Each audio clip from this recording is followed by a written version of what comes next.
Você acredita em destino? Se for o destino baseado no que vamos estudar aqui hoje, sim, eu acredito em destino. Deus nos deu duas escolhas: céu e inferno, vida ou morte, luz ou trevas. Agora, se tratando daquele destino que muitas pessoas dizem que Deus traça uma tragédia para algumas pessoas, não. Esse tipo de destino eu não acredito. Servimos a um Deus de amor, de justiça, de misericórdia, longânimo. Esse sim, eu acredito. Mas nesse tipo de destino, em que Deus trilha um caminho para nós, e dependendo da pessoa, há um caminho de sofrimento e há um caminho de vitória, esse tipo de destino eu não acredito. Mas do que iremos tratar hoje, sim, eu acredito. Quero te saudar com a gloriosa paz do nosso Senhor e Salvador Jesus Cristo. Sou Jane Martins de Souza, professora e também superintendente de Escola Bíblica Dominical. Hoje, na lição de número 3, trataremos sobre o céu, o destino do cristão. E o texto que foi tomado por base para aprendermos a respeito deste assunto está em Filipenses capítulo 3, versículo 13 ao 14 e também Apocalipse capítulo 21, do verso 1 ao verso 4. Dependendo da escolha que fizermos aqui, sim, há um destino traçado para cada um de nós. Se escolhermos o caminho espaçoso, há um inferno preparado. Se fizermos a escolha do caminho apertado, sim, há um céu destinado para todos nós. Então, a escolha é sua, a escolha é minha, para onde queremos passar ou onde queremos passar a nossa eternidade. A oferta é de Deus, porém a escolha é sua, a escolha é nossa. Até chegarmos ao céu, que é o nosso alvo, há um caminho a ser percorrido. Diversos desafios estão à nossa frente até alcançarmos o prêmio final, o céu.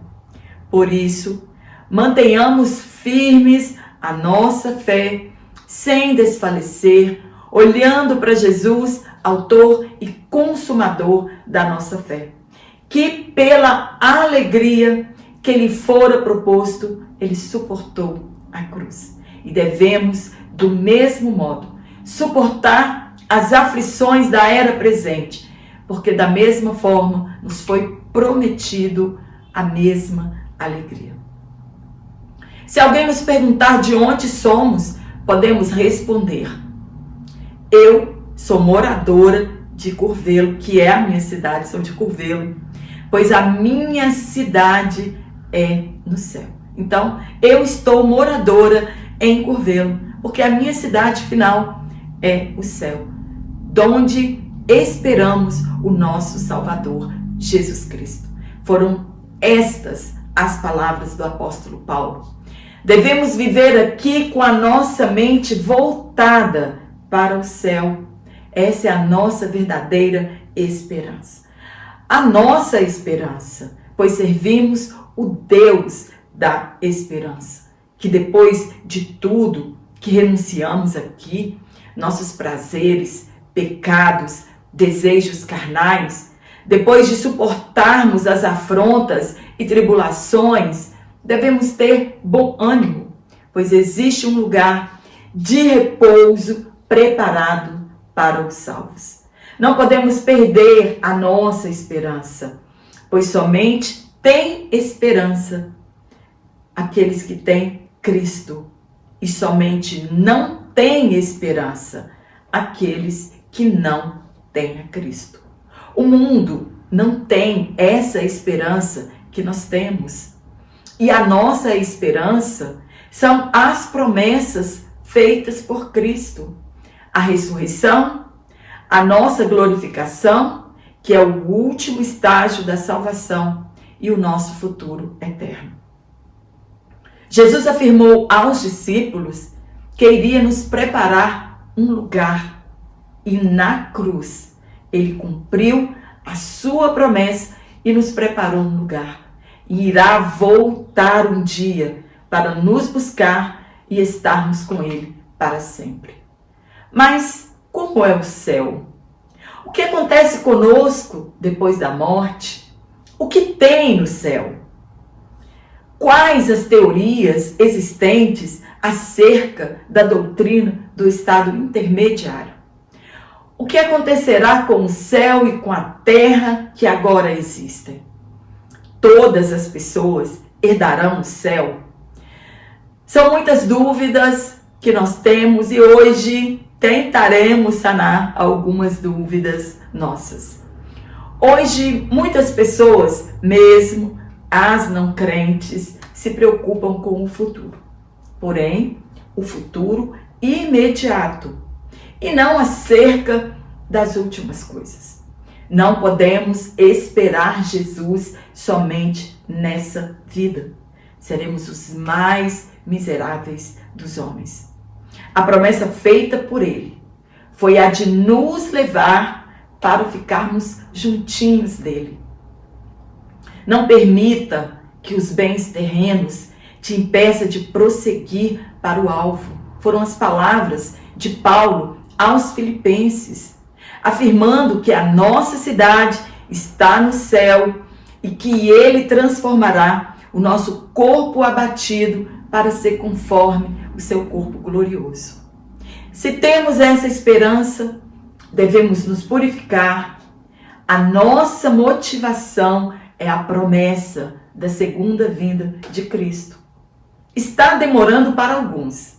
Entretanto, Pedro escreveu que a demora é a longanimidade de Deus. Ele não quer que alguns se percam, mas que todos se arrependam.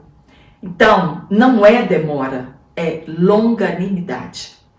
Vamos entender em partes o lugar para onde estamos indo.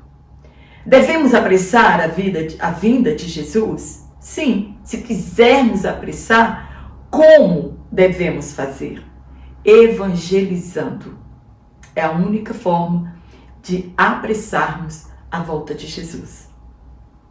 Sabe como Paulo expressou ser o céu? Um lugar sem precedente, diferente de qualquer realidade conhecida por nós.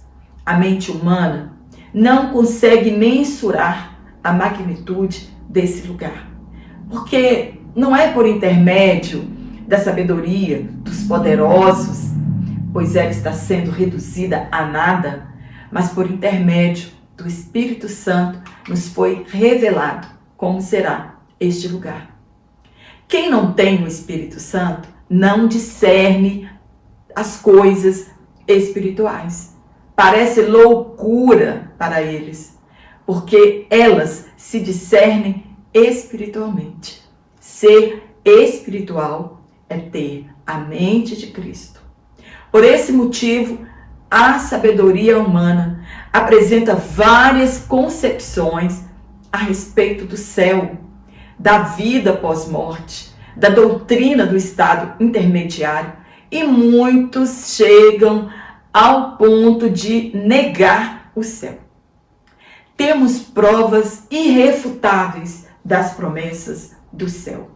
Jesus disse a Marta, entre aspas, aquele que crê em mim, como diz as Escrituras, ainda que esteja morto, viverá. Ele nos prometeu preparar um lugar, nos buscar. E se Ele vem nos buscar, é porque tem um lugar para nós. Jesus prometeu, e na ascensão dele aos céus, os anjos confirmaram que ele voltará, assim como os galileus o viram subir aos céus. Somente os santos herdarão os céus, aqueles que não contaminaram as suas vestes.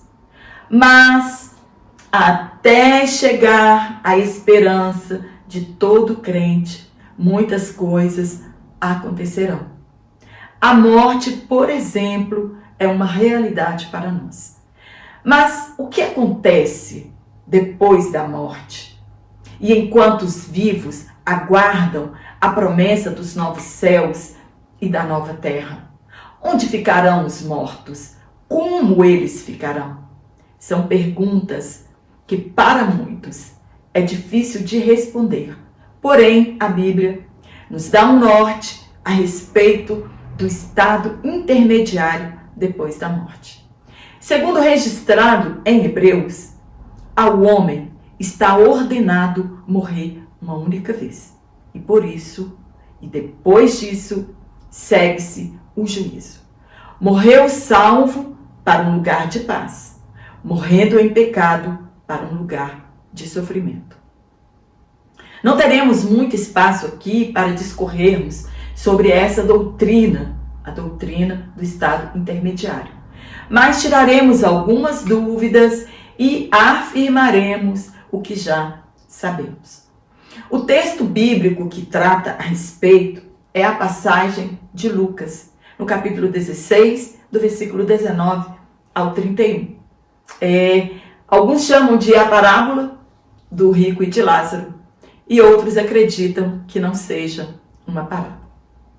Alguns teólogos tratam como uma parábola, outros que não é uma parábola, e sim o relato de uma verdade espiritual. Nenhuma parábola contada por Jesus não era um fato ocorrido, mas será a única parábola em que o nome de um dos personagens é relatado. A discussão aqui não se trata se é parábola ou se não é. Isso não é o motivo de discussão. Mas qual verdade Jesus nos ensinou nesse texto? 2 homens, um rico e outro pobre. Lázaro e o rico. Jesus não está tratando aqui também de que rico não entra no céu, ou de que somente pobre herdará o céu. E sim das atitudes tomadas por eles em sua caminhada aqui na terra. E compreenderemos que o rico viveu seu paraíso aqui, gastando sua riqueza em benefício próprio. Desfez dos menos favorecidos e Lázaro foi um homem temente. O registro de Lucas é: os 2 morreram, um foi sepultado, o rico, e o outro levado pelos anjos, Lázaro. Porém, foram para lugares diferentes, um para o tormento e sofrimento e o outro para um lugar de paz. Ainda não era um inferno, pois ele ainda não foi inaugurado, mas um lugar de sofrimento e outro de paz. Era o seio de Abraão, ou o paraíso. Sim, após a morte, segue nosso julgamento e ficamos aguardando o juízo final, uns em paz e outros em tormento. Lendo o texto, lembramos de alguma verdade sobre o nosso futuro. O morto não é aniquilado, muitos pensam, morreu e pronto, tudo acaba, ou que ficamos inconscientes até o julgamento final, chamado de sono da alma. A nossa situação depois da morte é decidida aqui enquanto vivos. São nossas escolhas que definem para onde iremos e que não haverá uma segunda chance. Ou cremos pela fé no plano salvífico de Jesus, ou estaremos condenados para sempre. Para Weisby, a palavra grega usada no texto aqui de Lucas é Hades e significa reino temporário dos mortos enquanto estes aguardam o julgamento. O lugar permanente de castigo é o inferno e será somente no fim de todas as coisas que os condenados serão lançados nele.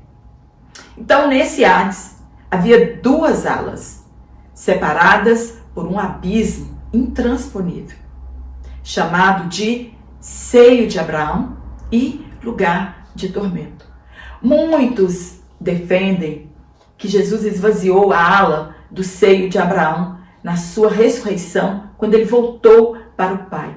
E outros defendem que os mortos ressuscitados, relatados somente em Mateus, seriam dos santos que estavam no Hades, na ala dos salvos, e foram levados ao paraíso.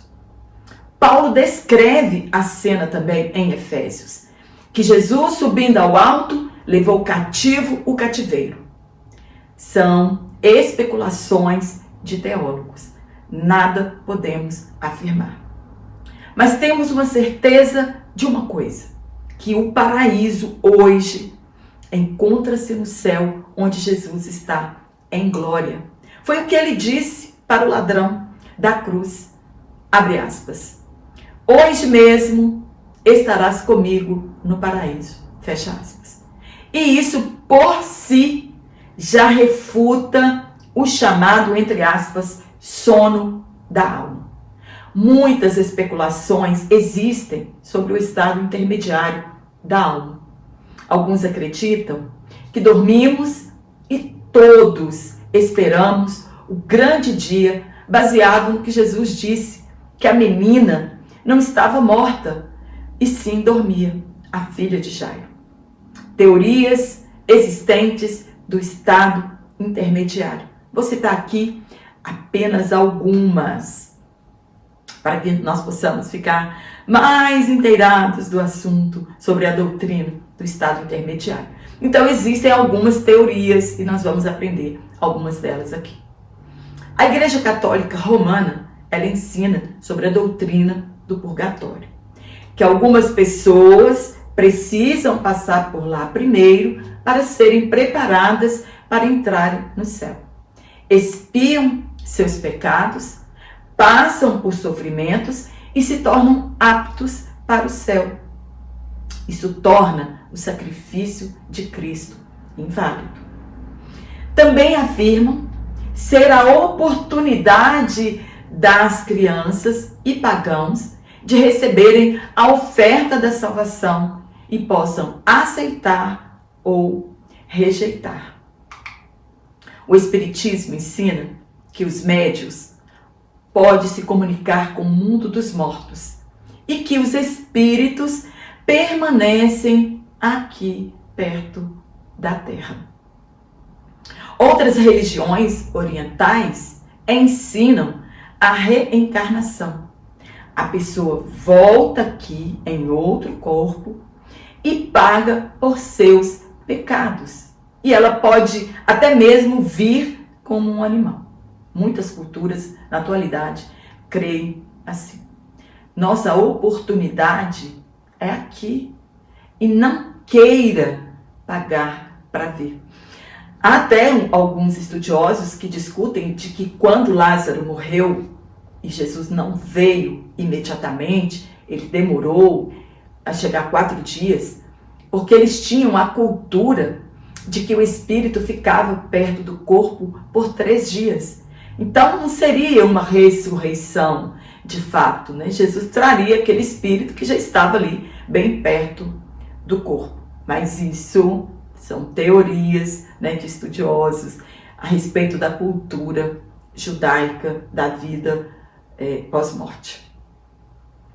O rico, ele pediu que algum morto voltasse para evangelizar sua família.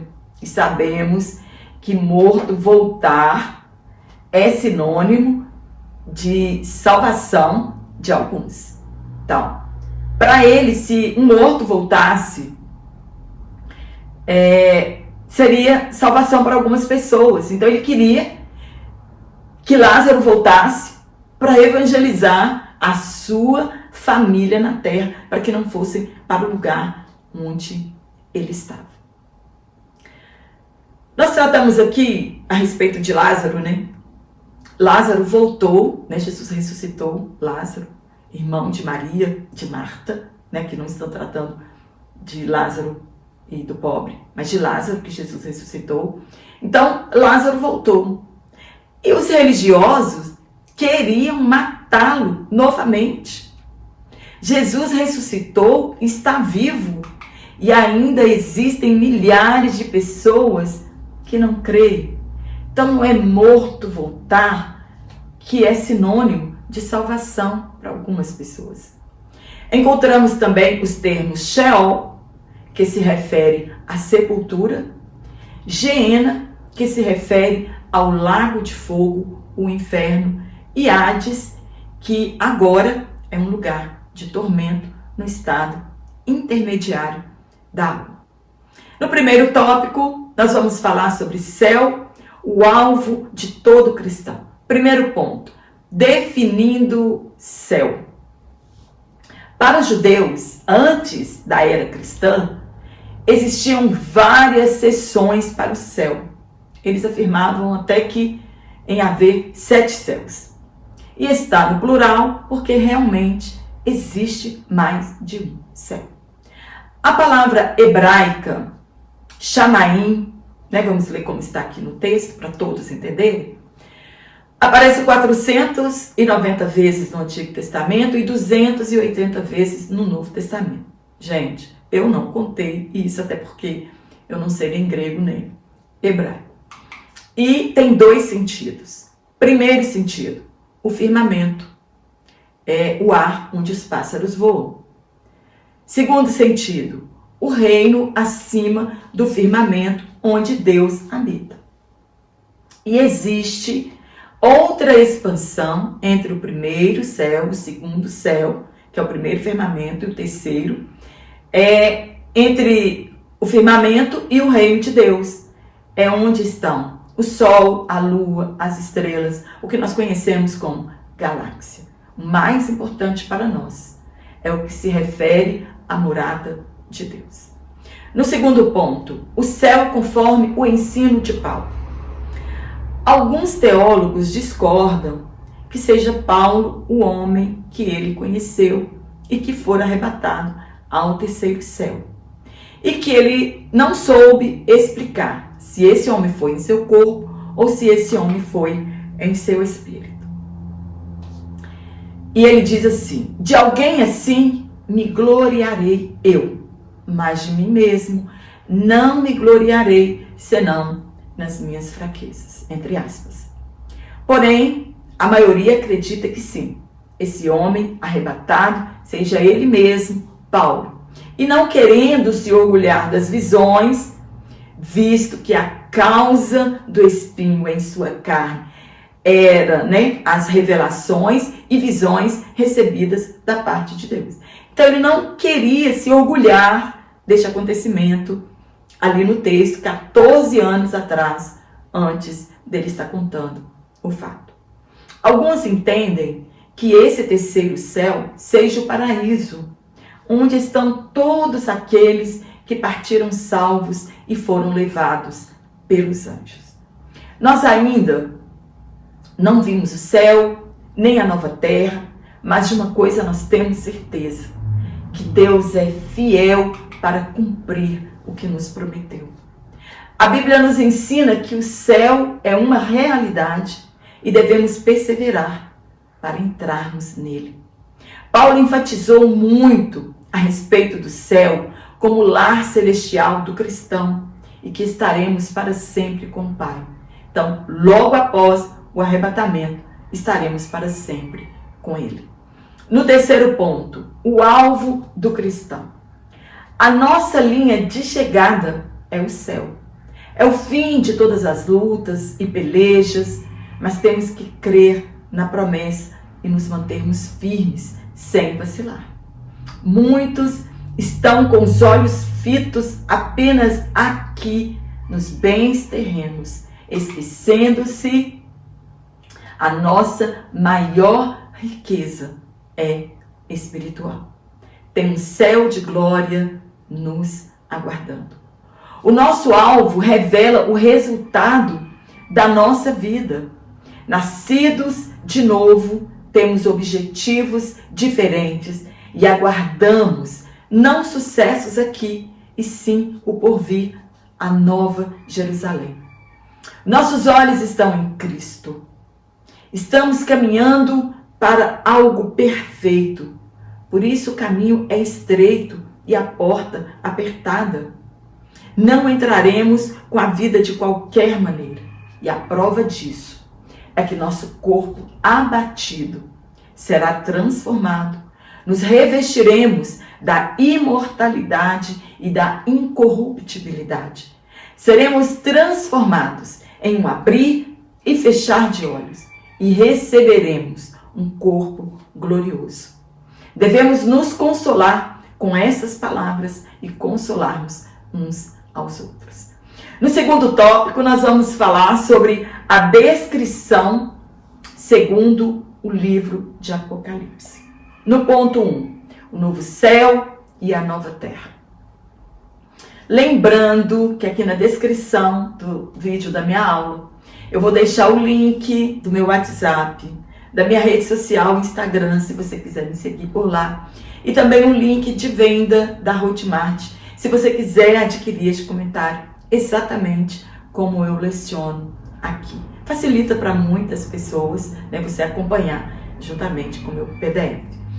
Quero agradecer você pela confiança. Você que é um assinante trimestral, você pode também ser um assinante trimestral. Receber por todo o trimestre todos os PDFs semanalmente. Ou você pode adquirir um PDF único quando você for lecionar a sua aula. Se você ainda não se inscreveu no meu canal, se inscreva, isso ajuda meu canal a crescer. Se você não curte as minhas aulas, eu te peço que curta as minhas aulas, isso ajuda também o YouTube oferecer, né, o meu vídeo para outras pessoas. Então, no primeiro ponto, nós vamos falar sobre o novo céu e a nova terra. A Bíblia começa com Deus criando céu e terra e termina no livro de Apocalipse com Deus criando novos céus e nova terra. Assim como no novo nascimento, os céus e a terra serão criados novamente. Não há reforma nas coisas de Deus. Ele cria ou recria coisas novas. Muitas pessoas são demasiadamente apegadas nesse mundo material. Sabe o que Pedro falou a respeito deste céu e dessa terra que vemos e tocamos hoje? Ele afirmou que pela palavra céus e terra foram criados e que pela mesma palavra estão reservados para o fogo, estão reservados para o dia do juízo. E você aí, apegado com as coisas materiais. Em Apocalipse 6 é relatado a abertura dos 7 selos que selavam um livro escrito dos dois lados. E em cada selo aberto, o terror tomava conta da terra. O primeiro selo, um cavalo branco que saiu para vencer. O segundo selo, um cavalo vermelho que tirou a paz dos homens. O terceiro selo, um cavalo preto trazendo a fome. O quarto selo, um cavalo amarelo. E o seu cavaleiro se chama Morte e saiu para matar, pela fome, doenças, pragas e guerras. O quinto selo revelou as almas dos santos que clamavam por justiça. O sexto selo é o derramamento da ira de Deus, um terrível caos, e os céus se enrolarão como um pergaminho. O sétimo selo, ao abrir, houve silêncio no céu, por meia hora, e 7 anjos, com 7 trombetas, apostos para tocá-las. Será o fim de todas as coisas. Ao tocar a 7ª trombeta, muitos, entre aspas, ais, muita angústia. E quando for tocada, será revelado que o reino do mundo se tornou do nosso Senhor e foi aberto o santuário de Deus nos céus.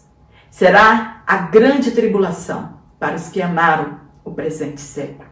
E ao final de todas as coisas, João viu a nova Jerusalém que descia do céu. Novo céu e nova terra, pois o primeiro já havia passado e ali o mar não existirá mais. Isaías profetizou acerca do novo céu e da nova terra. A criação da nova Jerusalém aqui na terra. O lugar de onde Deus governará todas as nações. No reino de Deus, tudo é novo. É novo nascimento, é nova criatura, é nova natureza, é vinho novo, odres novos, novo nome, novo coração, novo ensinamento, uma nova aliança. Criou um novo povo, a igreja, para morar no novo céu e na nova terra. Não tem precedentes do que Deus irá fazer. Nossos olhos nunca viram e servimos um Deus de coisas novas e poderoso para fazer coisas novas. No ponto 3, a linda cidade como nossa morada. Talvez não entendamos com clareza como serão as coisas no novo céu e na nova terra, pois nossos olhos são carnais. Mas uma certeza temos das coisas que lá não haverá. A ditosa cidade, ela deve ser linda. Lá não haverá casamentos, não haverá noite, pois Jesus mesmo alumiará. Não haverá choro, nem morte, nem doenças. A cidade é comparada como uma noiva adornada no dia de suas núpcias. O dia em que todos os olhares são fixos na noiva e não há nenhuma pessoa que ofusque a beleza dela. Assim será a descida da nova Jerusalém, adornada como uma noiva. Será um lugar maravilhoso, pois será a morada de Deus e do Cordeiro e ficará para sempre aqui na terra, não nessa terra, mas na nova terra criada por Deus. João viu a forma da cidade, lados iguais, muro de jaspe, a cidade de ouro puro, o alicerce de pedras preciosas, as portas de pérolas, a rua principal de ouro puro, parecendo um vidro transparente. Terá o rio da vida e de cada lado do rio plantada a árvore da vida, que dará seu fruto uma vez por mês, 12 vezes ao ano. O pecador, ele não acredita. Mas essa é a cidade que vamos morar por toda a eternidade. Fique firme, persevere e creia nas promessas de Deus. É o nosso lar criado sem pecado.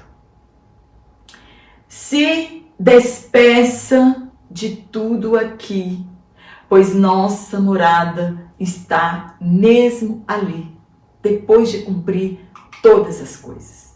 No último tópico, no tópico 3, nós vamos falar sobre céu, o fim da jornada cristã.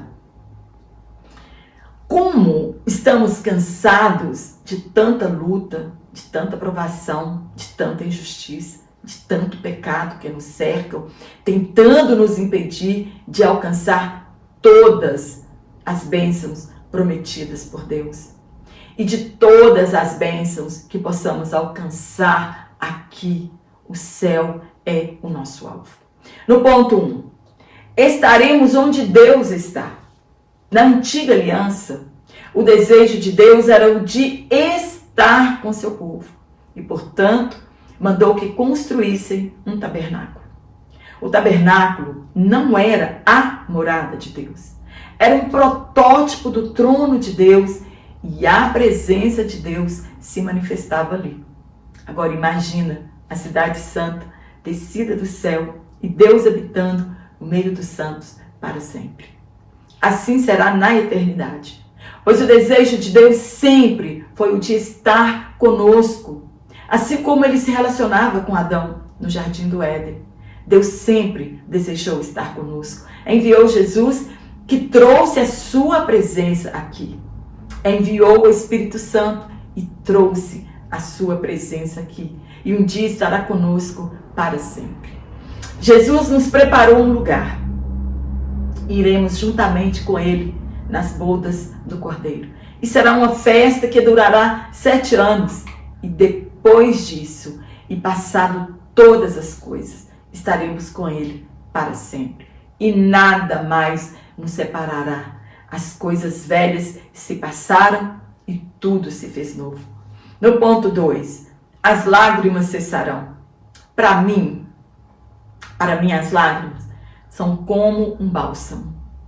E elas regam as minhas dores e, por vezes, expressam a minha alegria. Para Deus, são como um incenso suave e são levadas por um anjo em um odre até o céu. Aqui, as lágrimas não podem cessar, pois é como uma oração. Às vezes não conseguimos falar nada, mas conseguimos chorar e Deus entende nossas lágrimas. Mas lá no céu, elas cessarão, pois Deus limpará de nossos olhos todas as lágrimas. É o cuidado de Deus em nos socorrer e tirar tudo o que nos causa dor. No céu não haverá angústias, tristeza, morte, doenças, violência, fome, miséria, nada que causa sofrimento existirá ali. É um lugar de alegria e de paz. Tudo será transformado, não haverá corrupção ali. Essa natureza que hoje geme, ela será liberta da escravidão e da corrupção em que encontra-se, até que sejamos libertos definitivamente da corrupção. No ponto 3, o céu como repouso eterno. Eu quero dizer para você que vai valer a pena toda renúncia, toda dor, todo sofrimento, toda perseguição, toda lágrima. Apenas acredite nessa verdade. Vai valer a pena. Chegará um dia em que cantaremos o hino da vitória. Tudo será passado. Existem pessoas que pensam, mas o céu não será enfadonho? O que vamos fazer lá a eternidade toda? Se pudéssemos perguntar aos anjos, eles nos diriam como é maravilhoso estar em um ambiente de adoração, em um ambiente de santidade. Quando Deus diz que nos levará ao repouso eterno, Ele não quer dizer um lugar de descanso físico. E você em uma rede o tempo todo, o dia inteiro. É descanso do pecado. É descanso das nossas obras mortas. É uma dimensão diferente da nossa. Paulo disse que olho não viu, nem chegou ao coração do homem. Tudo que dissermos aqui são suposições. Deus não revelou tudo para nós. Muitas coisas serão surpresas ali. Não será um lugar, um ambiente de disputa por cargos, de inimizade entre irmãos, de fofoca, de disse-me-disse. Não será um lugar de comunhão verdadeira entre os irmãos e com Deus. Esse lugar de repouso é o céu, é o fim da nossa caminhada. Não há por que temer, pois fiel é aquele que nos prometeu. Amém? Espero ter te ajudado com este comentário.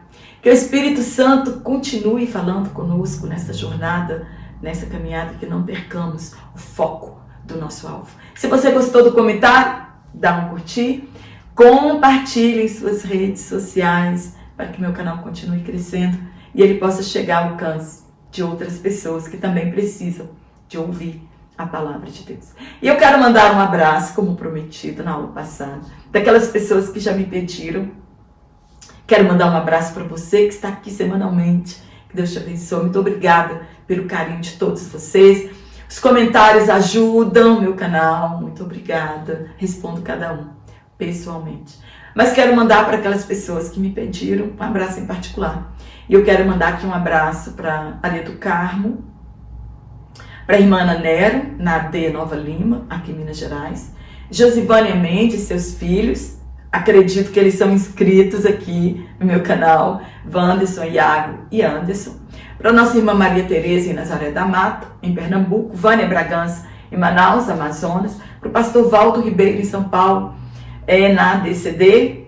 Para Valdeci Silva, em Itajuípe, Bahia. E para a nossa irmã Esté Gomes, na AD em Mauá, São Paulo. Forte abraço para todos vocês, que Deus continue te abençoando, multiplicando, né, conhecimento e sabedoria em nossas vidas e que o Espírito Santo continue abrindo a porta da palavra para cada um de nós que lecionamos em uma EBD. E eu te espero aqui na nossa próxima aula, se Deus assim nos permitir então.